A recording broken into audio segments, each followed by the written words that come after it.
And welcome to the next edition of AtomicErgo. My name is Earl Ray Neal, your host, and we are quite pleased to have with us today Chris Williams. Welcome, Chris. Happy to have you. Thank you for the warm welcome, Earl Ray. Yeah, appreciate it. You're very welcome. I'm going to go ahead and sort of get our audience up to date on your professional educational background, your career history. Certainly, it reads like a who's who, and it's very impressive. We're super happy to have you, and I can't wait to hear what you have to say today. Chris has his BA from the University of Delaware in International Relations and International Political Economy.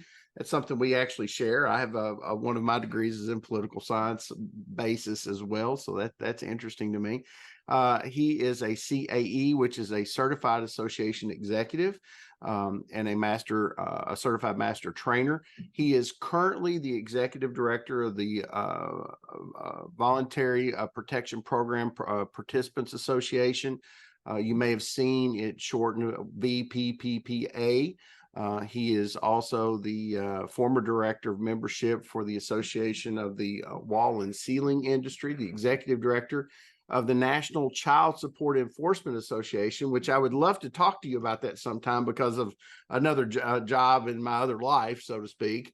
Also has previously been the director of affiliate services in the National Association of Home Builders, and previously the director of public affairs for the Seniors Coalition. Now, oddly enough, our career trajectory is on the basis of your work history is very similar to mine. And we're not going to talk about me today, but when I was reading through this, I thought all that was interesting. So, certainly, Chris, you have dedicated your career to helping people and organizations on a large scale. So I'd like to know how you came to the decision that you wanted to be a certified association executive, and why don't you tell the folks exactly sort of what that process is to be certified? All right, certainly. It's we take different career paths depending on our background, and it's interesting because you look at you listed off all those positions I've had, and there's usually one thing in common with them: a lot of construction safety in there.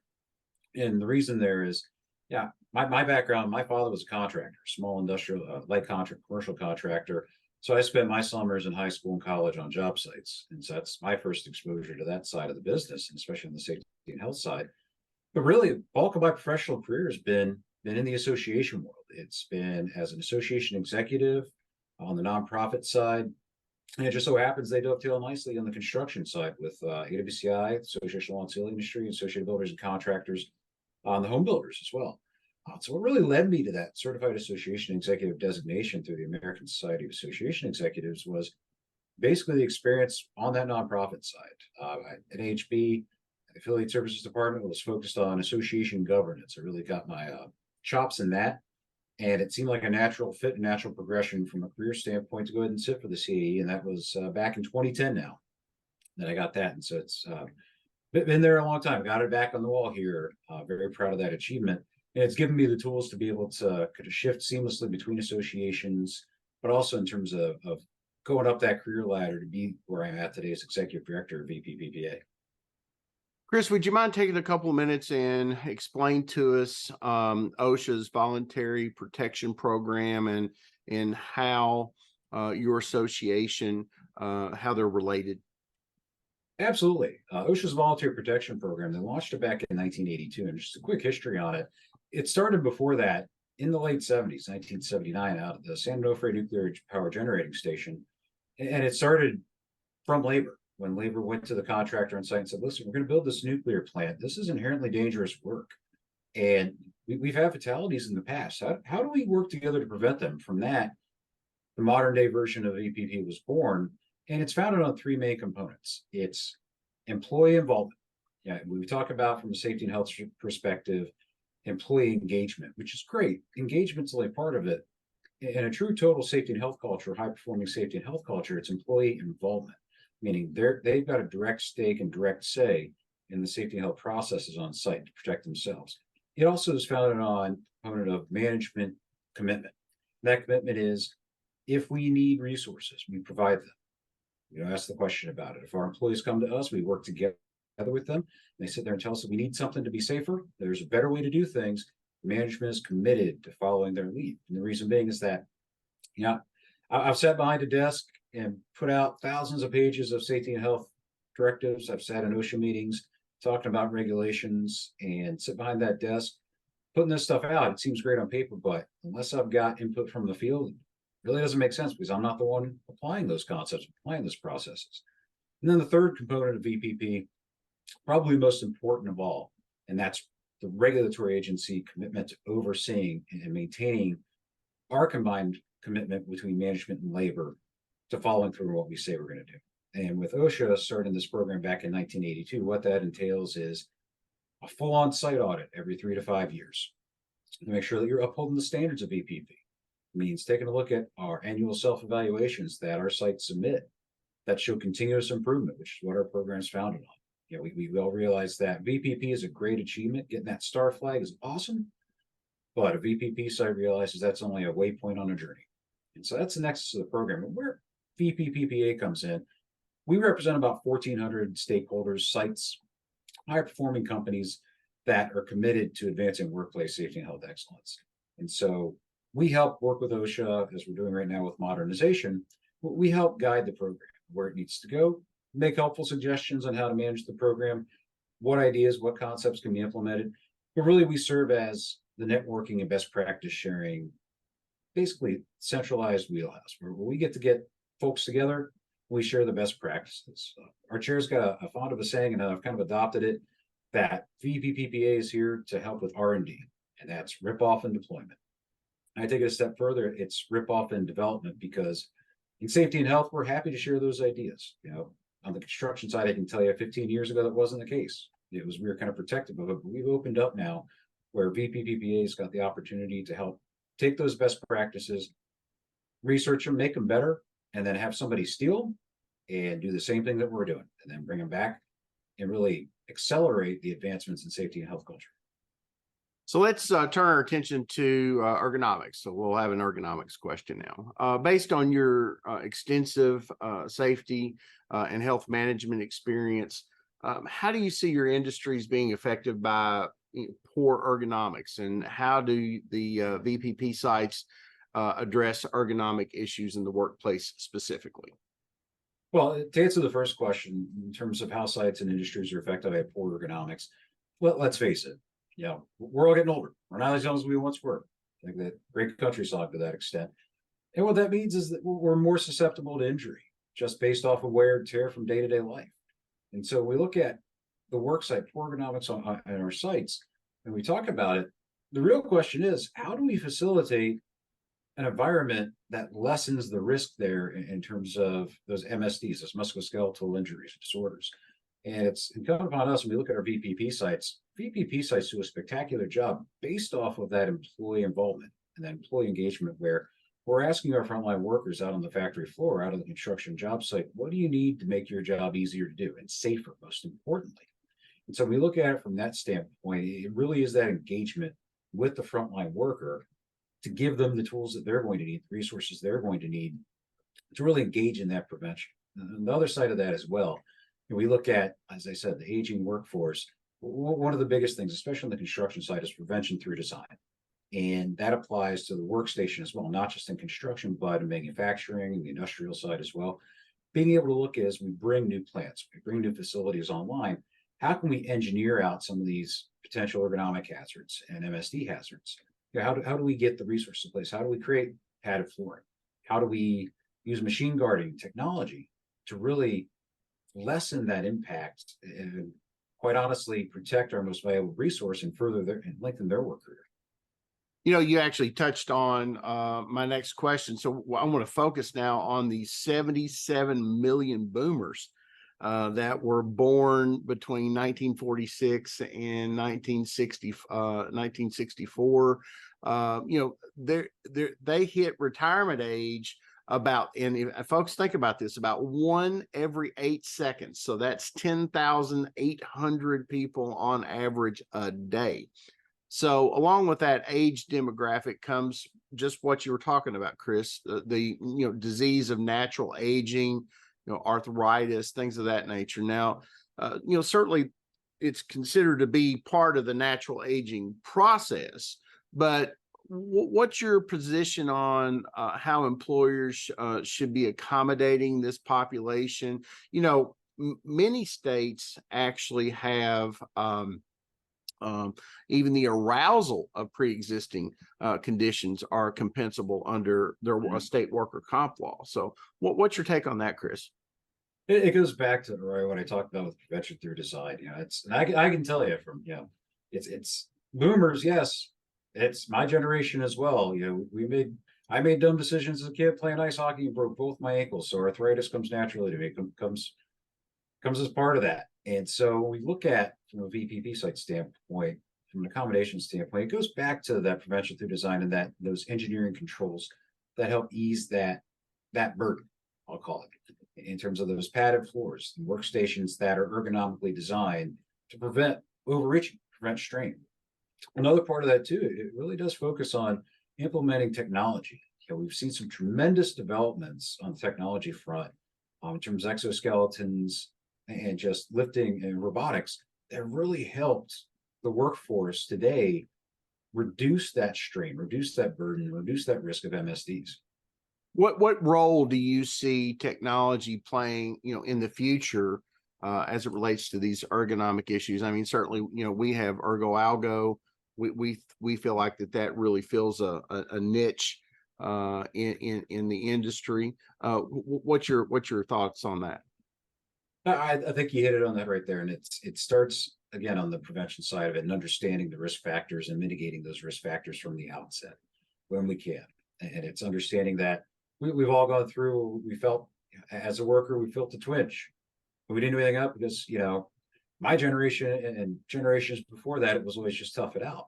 But it's teaching the workforce and working with our employees and those frontline workers to say, okay, if you feel something, it's okay to come and have it treated. Let's get rid of that stigma, especially when I was in construction where it's you just walk it off. No, it doesn't help, especially with an aging workforce. And I bring that up because when I was with the Association of Law and Ceiling Industry, we had some interesting research where the average age in construction is 56 across the entire workforce. And so we look at that standpoint, we shouldn't ever settle for injuries being a part of the job. So we work through that mentality. From a technology standpoint as well, you look at things like exoskeletons that are being deployed right now. 10 years ago, they were in the early stages of the development, but now they're being deployed more and more. Those are going to be game changers, I think. And as that technology gets scaled down in terms of the size and the cost, we see more adoption of it. That right there, you're looking at, like I said, a potential game changer in terms of being able to lift the same load or more with half the strain or more reduction. And we talk about engineering controls being in place as well, on the technology side, robotics. In the construction side, this was about 4 or 5 years ago now. Over in Europe, they came out with a robot that can self-carry sheets of drywall and self-install it. And from a workforce standpoint, as we look at an aging workforce and reducing that strain, we're going to see more of our workforce trained in how to operate the machinery itself. That's going to make their jobs easier. And for the longest time across the industry, we've looked at that as workers as, that's a threat to my job. When the reality is we should be looking at as it's an opportunity for me to learn a new skill and really prolong my career and prolong, from a personal standpoint, my ability to play with my kids and grandkids, my ability to lead a full life without pain. And I think that's the exciting part of using technology to our advantage.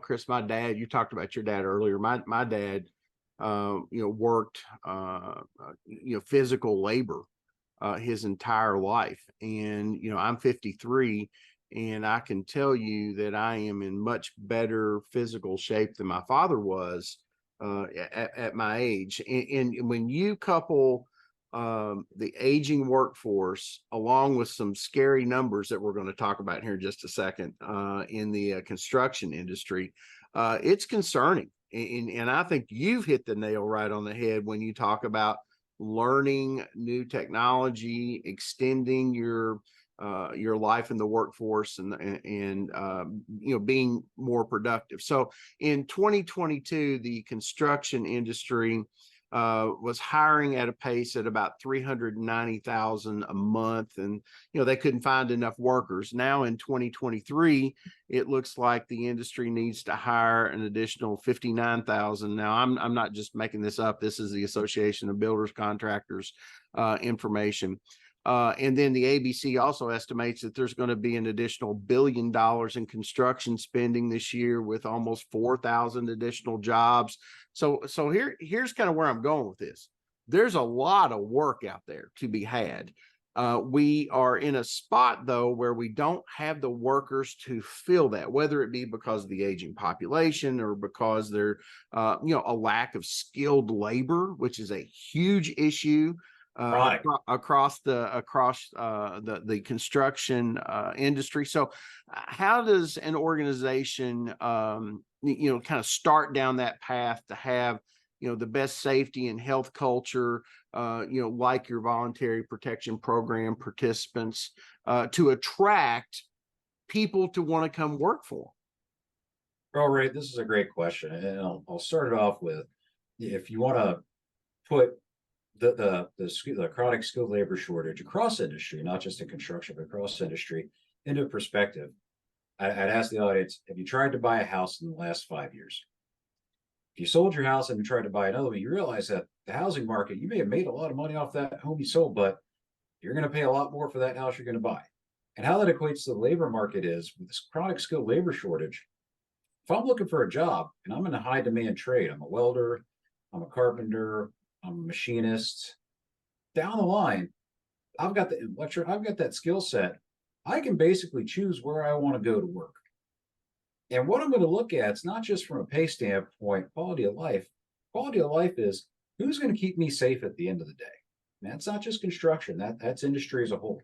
Where can I go to work, and where are they going to have the safety and health culture that prioritizes me and prioritizes my family? So when you look at how to build that, we're fortunate at VPPPA that our members are the high performing companies and sites that are involved in VPP, but also outside of the program. The ones that have learned those lessons, sometimes the hard way, that our most critical asset are the people that we have on that site. And it's from the standpoint, not just from a cost standpoint, from what an injury costs and workers' comp payouts, but from lost productivity, but how it affects family. So we're talking about building that culture. It all starts with looking yourself in the mirror as a company owner, as senior leadership, and saying, am I doing as much as I possibly can to keep every single one of my workers safe and send them home in the same or better condition in which they arrived today? And so it's that introspection. And when you go down the VPP path, you start down that path and you fill out the application. It's interesting because what we find more often than not is, when a company or a site applies for VPP, after the first year or so in the process, because it takes about 18 months to get into the program, if you meet the criteria, we see their injury and illness rates go up. You might think that's counterintuitive. What the heck? They're hurting more people. The reality is that they've started to adopt that sea change in their safety culture and their mentality, where they're now seeing the incidents that they may not have seen before. And they're now recording things in a different light, because they're looking at it through the lens of, okay, maybe I'm not as good as I think I was. And that's an important realization to come to if you want to proceed down that path towards a high-performing, world-class health and safety culture. And then from there, it goes to what I said about R&D, rip-off and deployment. It's taking the lessons learned, sometimes the hard way, from some of our sites and from other companies out there that are at that elite level you want to get to, and put them to work in your workforce. And it's getting your workforce involved in that discussion as well. And you start to see that change when we talk about, not to get too scientific on the safety and health data side, but there's a great model out there that was developed a long time ago by DuPont, the Bradley curve, that shows that once you start to get to an advanced safety and health culture, improvement's incremental. It's not, we're going from recordable rate of 4.0 to 2.0 overnight over the course of a year. It's we're going from 0.7 to 0.65. And when you start to see that, sometimes you get discouraged, but the realization's got to be that incremental continuous improvement is all by design, because, like I said before, this is just a waypoint on a safety and health journey. Well, we're never complete on that journey. The only possible way we can complete is if we're not injuring any workers, and we haven't injured anybody for years and years and years. And even then, we're still learning ways to get better. So when you talk about from that skilled labor shortage standpoint, when I'm looking for that safety and health culture, as an employer, I better be doing as best I possibly can, doing everything in my power for the resources to protect my workers, because if not, I'm at a hiring disadvantage from the start, and it's only going to get worse. Well, I can tell that the Voluntary Protection Program Participants Association's in good hands. I can tell you that for sure. I can tell that you love your job and you're invested in it, and I'm happy to see that. Chris, folks very clearly recognize, especially in the safety and health profession, that you're at the pinnacle of your career. I mean, you're doing what you want to do. And this is the way I end almost every interview, because I'm always interested in sort of what people want their legacy to be. So as you're not saying that you're at the end of your career, but when it's all said and done, you're sitting on the front porch sipping some tea, thinking about some of the things that you've been able to be involved in and help accomplish with your teams that you've worked with over the years. What do you want your legacy to be? Well, you're all right, because I was about to chime in with, if I hit the lottery, then it might be at the end of my career, but no. I can tell you, even if I did, it'd still be involved on the safety and health side of it, VPPPA especially, because I'm fortunate to be in a position within the organization, leading the organization in my position where I've known VPPPA for years based on my experience with AWCI and with ABC before that. It's been 15, 20 years I've been around the association. I've seen the impact of VPP. If, I win the lottery or I get hit by a bus tomorrow, at both ends of that spectrum, I want my legacy to be that Chris Williams, he did his part to keep workers safe. He did his part to improve safety and health on the work site. Because when we look at it, we boil down to it in our profession, we're just a cog in that wheel. And I mean that in a positive way, because we can be that change we need to help a company, to help a site come to the realization that we can do better.